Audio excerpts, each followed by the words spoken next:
ابتدا ہے رب جلیل کے بابرکت نام سے جو مجھے اور آپ کو، میرے اور آپ کے دل کے خیالات کو بخوبی جانتا ہے۔ ناظرین، آسمان گرا نہ زمین پھٹی، ایک ایسا دردناک واقعہ پیش آتا ہے جس کو سن کر انسانیت کی روح کانپ اٹھتی ہے، سفاکیت کی انتہا ہو جاتی ہے، ظلم کا وہ بازار گرم کیا جاتا ہے کہ ظلمت بھی شرما جاتی ہے، انسانیت کا قتل کیا جاتا ہے۔ ایک ایسی خوفناک سٹوری ناظرین میں آج آپ کے سامنے لے کے آ رہا ہوں۔ یقیناً جب آپ سنیں گے تو بہت سی چیزوں سے آپ کا ایمان اٹھ جائے گا۔ کہتے ہیں نیم حکیم خطرہ جان اور نیم ملا خطرہ ایمان۔ جی ناظرین، آج میں ایسے جعلی پادریوں کی، ایسے عطائی پادریوں کی بات کرنا چاہتا ہوں جو گلی محلوں میں سادہ لوہ لوگوں کو ایمان کے نام پر بلیک میل کرتے ہیں۔ ایمان کا خوف، آخرت کا خوف، داہ یکی کا خوف، نجات کا خوف، ابدی زندگی کا خوف، اور اس طرح سے بے شمار خوف لوگوں کے دلوں میں ڈال کر ان کے ساتھ زیادتی کرتے ہیں، ظلم کرتے ہیں، ان کے جذبات سے کھیلتے ہیں، ان کی زندگیوں کے ساتھ کھلواڑ کرتے ہیں۔ ایسے پادری حضرات جو نہ تو کسی سیمنری سے تربیت یافتہ ہوتے ہیں، نہ ہی انہوں نے دنیاوی تعلیم حاصل کی ہوتی ہے اور نہ ہی انہوں نے دینی تعلیم حاصل کی ہوتی ہے، وہ محض کچھ اپنے جیسے ہی عطائی پادریوں کے ساتھ کچھ عرصہ گزارتے ہیں، ان کا بیگ لے کے ان کے ساتھ چلتے ہیں، ان کی بائبل اٹھا کے ان کے ساتھ چلتے ہیں، ان کے لیے وہ نئے نئے بکرے تلاش کر کے لے کے آتے ہیں، ان کے لیے وہ نئے نئے کانگریگیشن ممبرز تیار کرتے ہیں، ان کے لیے وہ کلیسیائیں تیار کرتے ہیں، ان کے لیے وہ ممبرز تیار کرتے ہیں، اور پھر جب وہ تھوڑا سا چیزوں کو انڈرسٹینڈ کرنا شروع کر دیتے ہیں، یا وہ رٹے رٹائے جملے جو ہیں جب وہ بولنا شروع کر لیتے ہیں تو وہ خود کو بھی پادری سمجھنا شروع کر دیتے ہیں، اور وہ پھر اپنی تنظیم کا، اپنی کسی آرگنائزیشن کا، اپنی کسی ڈینامینیشن کا، اپنے کسی چرچ کا آغاز کر لیتے ہیں، اور اس طرح سے وہ بظاہر تو خدا کے پاکستان میں کام کر رہے ہوتے ہیں، لیکن در حقیقت ان کے عزائم کچھ فرق ہوتے ہیں۔ ناظرین، نفسا نفسی کا دور ہے، ہر شخص جو ہے وہ راتوں رات امیر ہونا چاہتا ہے، ہر شخص چاہتا ہے کہ میرے پاس وہ تمام آسائشیں آ جائیں جو کسی کے لیے بھی زندگی گزارنے کے لیے کافی ہوتی ہیں، جن میں گھر، گاڑی، بینک بیلنس اور اس طرح کے دیگر جو ہے وہ خواہشات جو انسان کی زندگی کے لیے اور انسان کو زندگی گزارنے کے لیے پیش آتی ہیں، وہ ان تمام خواہشات کے بے لگام گھوڑے پر قابو پانا چاہتا ہے، اور اس سلسلے میں مذہب سے بہتر کوئی پروڈکٹ نہیں۔ یہاں پر مذہب کو ایک انڈسٹری بنا دیا گیا ہے، یہاں پر مذہب کو ایک کارخانہ بنا دیا گیا ہے، یہاں پر مذہب کو ایک مل بنا دیا گیا ہے، یہاں پر مذہب کو ایک ایسا کاروبار بنا دیا ہے جس کو کر کے لوگ راتوں رات امیر ہونے کی کوشش کرتے ہیں، اور بہت سے نام ایسے ہیں جنہوں نے مذہب کارڈ کھیل کر، مذہب کارڈ بیچ کر بے شمار دولت حاصل کی، اور بہت سے ہم ایسے لوگوں کو بھی جانتے ہیں جنہوں نے مذہب کے نام پر لوگوں کو بلیک میل کر کے، مذہب کے نام پہ لوگوں کو گمراہ کر کے، مذہب کے نام پہ لوگوں کو لوٹ کر انہوں نے بیرون ملک میں اپنے کاروبار شروع کر رکھے ہیں۔ مذہب قطعاً اس بات کی اجازت نہیں دیتا۔ کلام مقدس میں تو لکھا ہے کہ تو خداوند اپنے خدا کا نام بے فائدہ مت لے۔ مذہب کبھی بھی اس بات کے لیے کسی شخص کو الاؤ نہیں کرتا، نہ ہی ہمارے خداوند یسوع مسیح نے اس طرح کی تعلیمات دی ہیں کہ آپ مذہب کے نام پر کاروبار کریں۔ مذہب کی اگر تعلیم کو دیکھا جائے تو خداوند یسوع مسیح نے اپنے شاگردوں سے یہ کہا کہ تم نے مفت میں سارا کچھ حاصل کیا ہے، مفت میں جا کے بانٹو۔ مثال،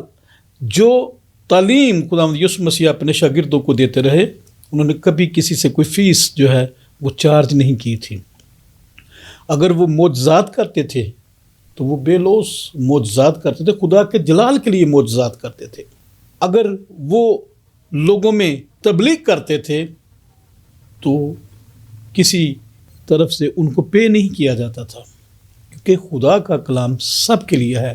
یونیورسل پیغام ہے، خدا کا عالمگیر پیغام ہے، اور ہر کسی کو۔ اور ناظرین،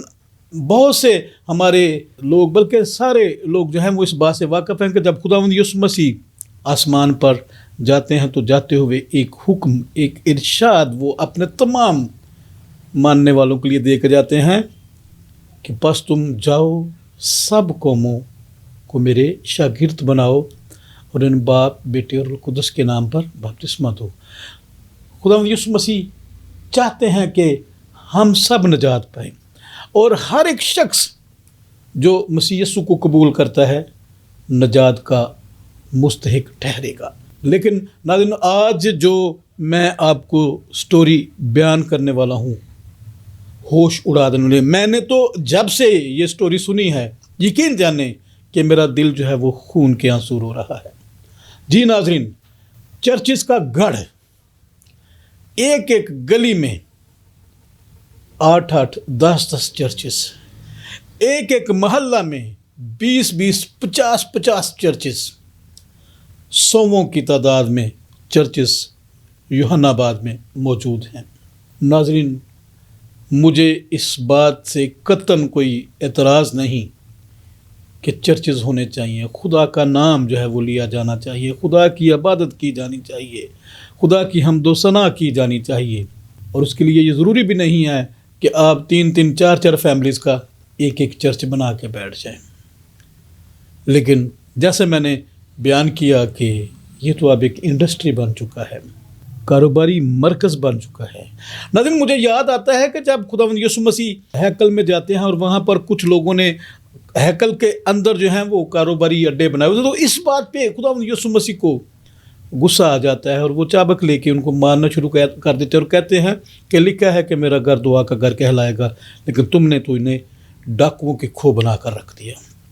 خداوند یسوع مسیح قطعاً بھی یہ نہیں چاہتے تھے کہ مذہب کے نام پر کاروبار ہو، لیکن آج ہمارے جو مذہبی خود ساختہ عطائی مذہبی لیڈر جو بنے پھرتے ہیں، وہ مذہب کو ایک پروڈکٹ کے طور پر استعمال کرتے ہیں۔ یوحنا آباد کا واقعہ ہے ناظرین، اور یوحنا آباد میں ایک جیتی جاگتی جان کو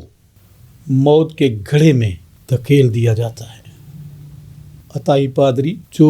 موسٹلی گھروں میں اس وقت دعا کرنے کے لیے جاتے ہیں جب گھروں کے مرد جو ہیں وہ کام پہ گئے ہوتے ہیں، سادہ لوگ خواتین کو وہ مذہبی باتوں میں الجھا کر، مذہب کے نام پہ تبلیغ کر کے، مذہب کی تعلیم کی آڑ میں وہ انہیں بہلا پھسلا کر اپنے ممبرس بنا لیتے ہیں، اور پھر آہستہ آہستہ وہ اپنے اصل مقاصد کی طرف آنا شروع ہو جاتے ہیں۔ جی ناظرین، ایسی ہی ایک کہانی چند یوم قبل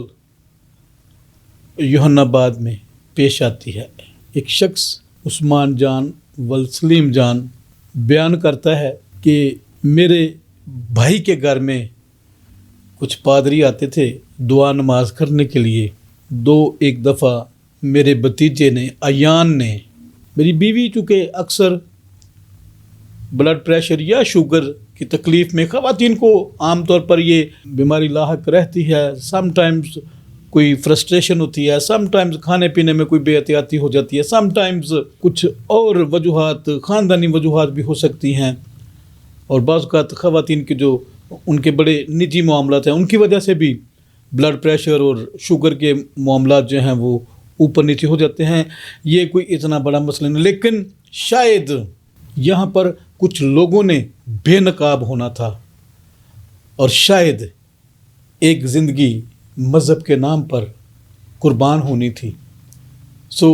وہ ایان جو ہے وہ میری بیوی کو، اپنی چاچی کو اپنے گھر لے کے جاتا ہے پادریوں کے ساتھ دعا کرنے کے لیے. وہ ان پادریوں کے ساتھ مل کے دعا کرتی ہے. ایان بھتیجا ہے عثمان جان کا، اور عثمان جان خامد ہے اس بے بس، لاچار، مجبور اور مقتولہ نوشی بی بی جو ان عطائی پادریوں کے نیم ایمان کی بھینٹ چڑھ جاتی ہے. ناظرین، عثمان جان اپنی بیوی کے بارے میں بیان کرتے ہیں کہ وہ ایک انتہائی دعا گو عورت، خدا کے ساتھ چلنے والی، خدا میں قائم رہنے والی. اکثر آدھی رات کو اٹھ کے وہ خدا کے ساتھ باتیں کرتی، دعا کرتی، اور وہ اپنی ایمانی زندگی کے ساتھ وہ بہت زیادہ مطمئن. لیکن جو ایمان میں لوگ ہوتے ہیں وہ رسپیکٹ کرتے ہیں مذہبی لوگوں کی، یا مذہب کے نام پر جو لوگ ان کی زندگی میں آتے ہیں وہ ان کی عزت کرتے ہیں، احترام کرتے ہیں، اور وہ سمجھتے ہیں کہ جب ہم کسی خادم کو، خدا کے خادم کو، عطائی خادم کو نہیں، جب کسی خدا کے خادم کو اپنے گھر میں اتارتے ہیں تو یقیناً خدا خود چل کر ان کے گھر میں آ جاتا ہے. اور اسی نقطہ نگاہ سے نوشی بی بی مقتولہ جو ہے وہ ان عطائی پادریوں کے ہتھے چڑھ جاتی ہے، جن کے نام ہیں سو کالڈ پادری دانش، سو کالڈ پادری عمران، اور سو کالڈ پادری دانش کا ایک اور بھائی، اور پھر بھتیجا عثمان جان کا. یہ سب مل کر ایک پلان بناتے ہیں. یہ تو آگے جب مزید تفتیش ہوگی تو پھر ان تمام لوگوں کے چہرے جو ہیں وہ کھل کر سامنے آئیں گی، کیونکہ عثمان جان نے متعلقہ پولیس اسٹیشن میں درخواست گزار دی ہے تاکہ وہ اپنی مقتولہ بیوی کے لیے انصاف حاصل کر سکے. ناظرین، ان ظالموں نے، ان جابروں نے ایمان کے نام پر ایک ماں کو، ایک بیوی کو، ایک بہن کو، ایک بیٹی کو موت کے گھاٹ اتار دیا، یہ نام لے کر کہ اس میں جنات ہیں. اور ان کا کہنا ہے کہ اس میں کوئی ایک دو جن نہیں بلکہ اس میں پورا لشکر ہے. اور وہ اس پر اس وقت تک تشدد کرتے رہے، جسم کے مختلف اعضاء، چونکہ جو اپلیکیشن عثمان جان نے تھانہ میں دے رکھی ہے اس میں اس نے اس کے جو جسم کے اوپر نشانات ہیں تشدد کے، وہ ساری تصویریں بھی جمع کروا رکھی ہیں تاکہ متعلقہ جو تفتیشی افسر ہے اس کو سمجھنے اور جاننے میں آسانی ہو سکے. جی ناظرین، اس طرح کے صفاق، اس طرح کے عطائی پادری کسی رحم کے مستحق نہیں ہیں. ناظرین، میں فیملی کو جو اس غم میں سے گزر رہی ہے، جس دکھ میں سے گزر رہی ہے، اپنے چینل TTN کے پلیٹ فارم سے اور اپنے کچھ وکلاء دوستوں کے تعاون کی یقین دہانی کراتا ہوں. اور ہم کوشش کریں گے کہ ہم اس خاندان کے انصاف کے حصول کے لیے بھرپور کوشش کریں گے، اور مقتولہ کے ورثاء کو جب تک ہم انصاف نہیں لے کے دیں گے، ہم اس طرح کے عطائی پادریوں کا ضرور محاسبہ کریں گے، اور اس وقت تک ہم چین سے نہیں بیٹھیں گے. یہ میرا وعدہ ہے. اور ہم جلد جو مظلوم خاندان ہے، ہم ان کے ساتھ ہم نے رابطہ بھی کیا ہے، مزید ہم ان کے ساتھ بیٹھ کے ملاقات بھی کریں گے، اور پھر اس کی جو جتنی بھی لیگل پروسیڈنگ ہیں وہ ہماری TTN چینل کی جو وکلا کی ٹیم ہے اور ہمارے دیگر دوست جو ہیومن رائٹس کے اوپر کام کرتے ہیں، منارٹی رائٹس کے اوپر کام کرتے ہیں، ظالم کے خلاف جو سیسا پلائی دیوار بن کے کھڑے ہوتے ہیں، مظلوم کے ساتھ جو ان کی ڈھال بن کے کھڑے ہوتے ہیں، ہم ان تمام دوستوں سے گزارش کرتے ہیں. اور بہت سے ہمارے دوست نے ہمیں اپنا ساتھ جو ہے دینے کا یقین بھی دلایا ہے، اور ہم یقیناً اس طرح کے جو عطائی پادری ہیں، اس طرح کے جو جعلی پادری ہیں، جو خطرہ ایمان ہیں، ہم چاہتے ہیں کہ ایسے لوگوں کا قلع کما کیا جائے، ایسے لوگوں کا صفایا کیا جائے اور انہیں عبرت کا نشان بنایا جائے، تاکہ وہ کسی اور دیگر سادہ لوگ اور خالص ایمان والے لوگوں کے ساتھ کھلواڑ نہ کر سکیں۔ ناظرین، آپ کی اس باتوں کا بہت بہت شکریہ، ہمارے ساتھ جڑے رہیے گا، اور اس طرح کا کوئی بھی معاملہ اگر آپ کے ایریا میں، آپ کے علاقہ میں درپیش آتا ہے تو آپ ضرور ہمیں آگاہ کیجیے گا، ہم آپ کے ساتھ کھڑے ہوں گے، ہم ہر مظلوم کے ساتھ کھڑے ہوں گے، اور ہمارا وعدہ ہے کہ ہم ہر ظالم کے خلاف اور ہر مظلوم کے ساتھ کھڑے ہوں گے، تاکہ ظالم کو کیفر کردار تک پہنچایا جائے